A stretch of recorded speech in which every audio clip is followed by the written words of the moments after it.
Once upon a time ஒரு கப்பல் நடுக்கடலில் ஒரு சூறாவளி காற்றுல மாட்டிக்கிச்சு.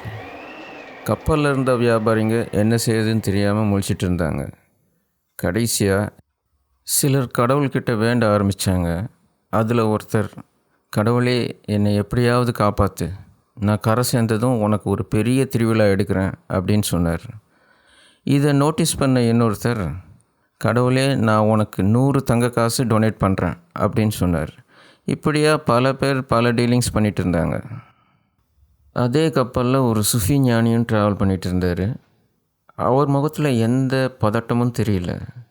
அப்போது கப்பலில் இருந்த ஒரு பெரிய பிஸ்னஸ்மேன் சுஃபி ஞானியை பார்த்து, ஏயா நீ ஒரு சுஃபி ஞானி தானே, ஏதாவது ப்ரே பண்ணி புயலை நிறுத்தி எங்களை காப்பாற்று, அது உன் கடமை அப்படின்னு சொன்னான். அதுக்கு அந்த சுஃபி ஞானி, ஏன்பா 4 நாளாக நல்ல இதமான வெயில், இன்றைக்கி புயல், எனக்கு கடவுள்கிட்ட சொல்கிற மாதிரி எந்த கம்ப்ளைண்ட்டோ ரெக்வெஸ்ட்டோ இல்லை அப்படின்னு சொன்னார். அதுக்கு அந்த பிஸ்னஸ்மேன், நீ என்ன முட்டாளா, உன்னால் எங்களை காப்பாற்ற முடியாது அவ்வளோதானே, போ நாங்களே எங்களை பார்த்துக்குறோம் அப்படின்னு சொன்னார். மேலும் அந்த பிஸ்னஸ்மேன் அவர் மனசுக்குள்ளே, கப்பல் மூழ்கிடுச்சுன்னா சரக்கும் போயிடும், உயிரும் போயிடும், நாமளும் நம்ம பங்குக்கு ஒரு பெரிய டீலாக போட்டு வைப்போம் அப்படின்னு நினச்சார்.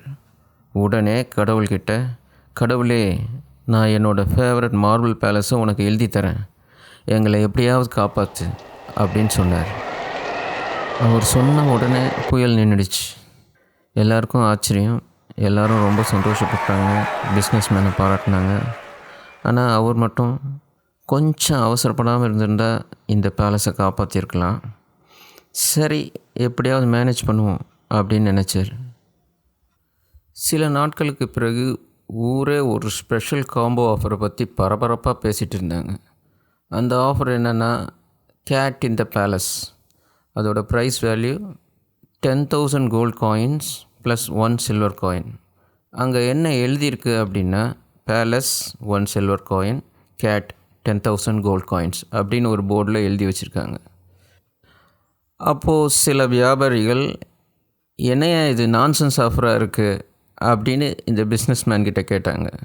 அதுக்கு அவர், அதெல்லாம் உங்களுக்கு தேவையில்லாதது, இஷ்டம் இருந்தால் வாங்குங்க, இல்லைனா போங்க, இது சிங்கிள் பேக்கேஜ் தான் அப்படின்னு சொன்னார். இருந்தாலும் பேலஸோட நெட் ஒர்த்து புரிஞ்ச ஒரு வியாபாரி அந்த கோல்ட் அண்ட் சில்வர் காயினை கொடுத்து அந்த பேலஸை பர்ச்சேஸ் பண்ணிட்டார். பிஸ்னஸ்மேனும் கடவுள்கிட்ட ஏற்கனவே போட்ட அக்ரிமெண்ட் படி அந்த பேலஸை விற்ற, அதாவது அந்த ஒரு சில்வர் காயினை கடவுளுக்கு டொனேட் பண்ணிட்டார். இருந்தாலும் சக வியாபாரிகள், நீ பெரிய ஆளிய, கடவுளுக்கே காந்தி கணக்கு காமிச்சிட்ட பற்றிய அப்படின்னு கிண்டலாக பேசிகிட்டு இருந்தாங்க.